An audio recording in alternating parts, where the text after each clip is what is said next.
नमस्ते सबैजनालाई। आज चाहिँ म तपाईहरुले यदि नोभा स्कोशियाको पिएनपी एप्लाई गर्दै हुनुहुन्छ भने तपाईहरुलाई के डकुमेन्ट्स चाहिन्छ भनेर जानकारी दिनेछु। नम्बर 1 मा पर्छ इम्प्लोयरबाट पाउने डकुमेन्ट्स हैन। नम्बर 2 मा चाहिँ तपाईको एजुकेशनल डकुमेन्ट्स जुन चाहिँ तपाईसँग आफै हुन्छ हैन। अनि नम्बर 3 चाहिँ फाइनान्शियल डकुमेन्ट्स। अब यो 3 टाइपको डकुमेन्ट्स हुन्छ क्या मेनली पिएनपी एप्लाई गर्दाखेरि चाहिँ। अब नम्बर 1 हाम्रो इम्प्लोयरबाट पाउने डकुमेन्ट्सबाट सुरुवात गरौँ हैन। इम्प्लोयरबाट पाउने डकुमेन्ट्सहरुमा सबैभन्दा इम्पोर्टेन्ट डकुमेन्ट कुन हो भन्दाखेरि NSNP 200 form which is called employer information form पनि हैन। अनि त्यो इम्प्लोयर इन्फर्मेसन फर्ममा चाहिँ तपाईको इन्फर्मेसन लेखेको हुन्छ अनि तपाईको कम्पनीको कन्फिडेन्शियल इन्फर्मेसनहरु लेखेको हुन्छ, जस्तै ट्याक्सेस अनि कतिजना फुल टाइम वर्कर्स छन्, कतिजना पार्ट टाइम वर्कर्स छन् अनि यताउति हैन। तपाईलाई नै किन त्यो जब दियो instead of other Canadian citizens हैन, त्यो कुराहरु लेखेको हुन्छ। त्यो चाहिँ तपाईको इम्प्लोयरले तपाईलाई भरेर दिनु पर्यो।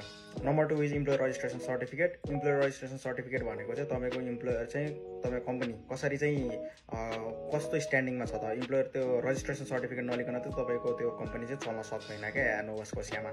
त्यो भनेको इम्प्लोयर रजिस्ट्रेसन सर्टिफिकेट भयो। Number 3 is reference letters or work experience letters हैन, जुन चाहिँ मल्टिपल नि हुन सक्छ, सिंगल पनि हुन सक्छ, डिपेन्डिङ अपन योर केस। यदि तपाईले एक ठाउँबाटै पुरै वर्क एक्सपिरियन्स कम्प्लिट गर्नु भएको थियो भने तपाईलाई एउटा मात्रै भयो। नत्र यदि तपाईले धेरै ठाउँबाट वर्क एक्सपिरियन्स पुरा गर्नु भएको थियो भने तपाईलाई मल्टिपल रेफरेन्स लेटर्सहरु चाहियो। अर्को छ हाम्रो जब अफर लेटर। जब अफर लेटर चाहिँ अब अफ कोर्स जब सुरुवात गर्दाखेरि तपाईलाई अफर लेटर नभइकन तपाईले काम सुरुवात गर्न सक्नुहुन्न। त्यो जब अफर लेटर भएन भने तपाईले पिएनपी एप्लाई गर्न नि सक्नुहुन्न। किन भन्दाखेरि अब जब अफर लेटरमा तपाईको पे देखि लिएर तपाईको पोजिसन देखि लिएर तपाईको एनओसी कोडहरु सबै लेखेको हुन्छ हैन, अथवा नलेखेको पनि हुन सक्छ। But most of the times त्यो पिएनपी एप्लाई गर्ने बेलामा चाहिँ एनओसी लेखेर अथवा सबै डिटेल्स लेखेर नै दिएको हुन्छ हैन। एनुअल इन्कम चाहिँ कति हुनुपर्छ भन्दाखेरि लाइकको टेबलको के रे एनुअल इन्कम भन्दा धेरै हुनुपर्छ क्या। लाइकको भनेको चाहिँ के हो भन्दाखेरि लो इन्कम कट अफ हो हैन। त्यो भन्नुको मतलब चाहिँ क्यानाडामा चाहिँ तपाईले कुनै काम गर्दै हुनुहुन्छ भने तपाईको त्यो कामले चाहिँ तपाईलाई चाहिँ अथवा जुन कामले तपाईले पीआर एप्लाई गर्दै हुनुहुन्छ त्यो कामले चाहिँ तपाईलाई चाहिँ एट द इयर एन्ड हैन त्यति इन्कम चाहिँ मिनिमम ग्यारेन्टी गरोस् क्या।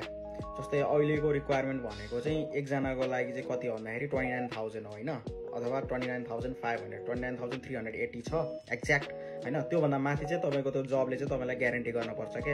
अब त्यसलाई चाहिँ कसरी बुझ्न सकिन्छ भने जस्तै आवरली रेट तपाईको मिनिमम छ भने तपाईको एनुअल प्रोजेक्टेड इन्कम 29380 नहुन सक्छ। आवरली पे चाहिँ तपाईको $18 अथवा $19 छ भने चाहिँ तपाईको चाहिँ 29000 भन्दा बढी हुन्छ, 29000 भन्दा धेरै हुन पर्यो क्या यदि तपाईले नोभा स्कोशियाको पिएनपी एप्लाई गर्दै हुनुहुन्छ भने चाहिँ।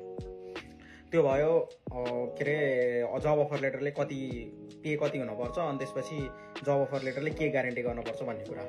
अनि त्यसपछि अर्को कुरा छ जब डिस्क्रिप्सन लेटर। अब मोस्ट अफ द टाइम्स जब डिस्क्रिप्सन लेटर र जब अफर लेटर मर्ज्ड हुन्छ हैन, एउटैमा लेखेको हुन्छ।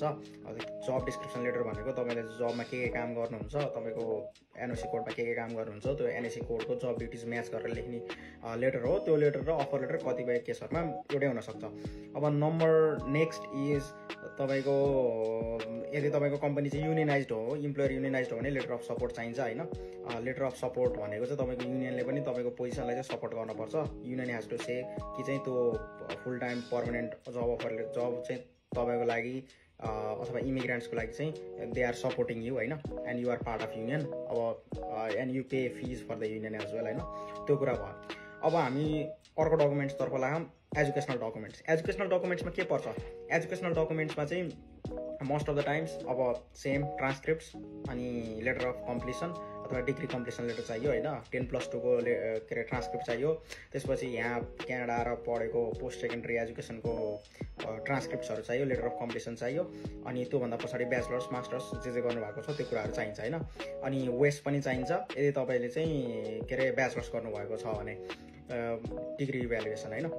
अब नेक्स्ट इज फाइनान्शियल डकुमेन्ट्स। अब फाइनान्शियल डकुमेन्ट्समा चाहिँ हाम्रो के रे मैले जुन भनिहालेँ लाइकको कुरा भइहाल्यो हैन।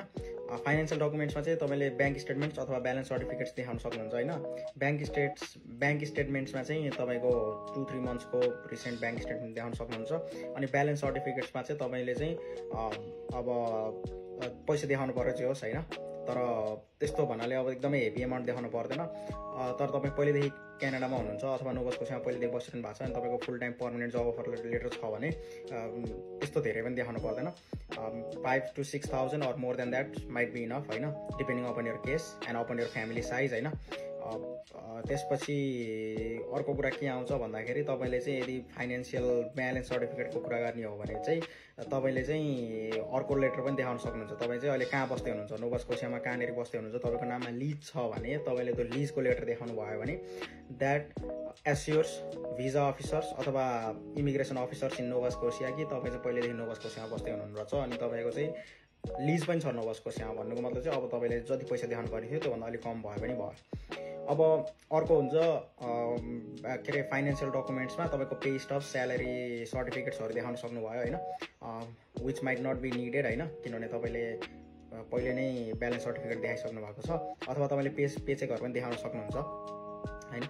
अनि त्यसपछि अरू एक्स्ट्रा एडिसनल डकुमेन्ट्समा के पर्न सक्छ भने तपाईँको study permit, work permit, of course त्यो त देखाउन परिहाल्यो होइन, अनि तपाईँको हेल्थ कार्ड अनि नोभा स्कोसियाको आइडीहरू यताउति होइन, लाइसेन्स, त्यसले गर्दाखेरि चाहिँ विच फर्दर के अरे clarifies that you are in Nova Scotia. अनि त्यसपछि you are tied to Nova Scotia with some reason क्या। तपाईँको अब हेल्थ कार्ड छ भने चाहिँ तपाईँ नोभा स्कोसियामै बस्दै हुनुहुन्छ अनि नोभा स्कोसियाको के अरे हस्पिटल्सहरू जाँदाखेरि तपाईँलाई नोभा स्कोसिया गभर्मेन्टले चाहिँ तपाईँको लागि पे गरिदिन्छ होइन। त्यो भनेपछि अब you are tied to Nova Scotia with some reason क्या हो। यस्तो डकुमेन्ट्स देखाएपछि चाहिँ तपाईँले पिएनपी एप्लाई गर्न चाहिँ रेडी हुन सक्नुहुन्छ। अब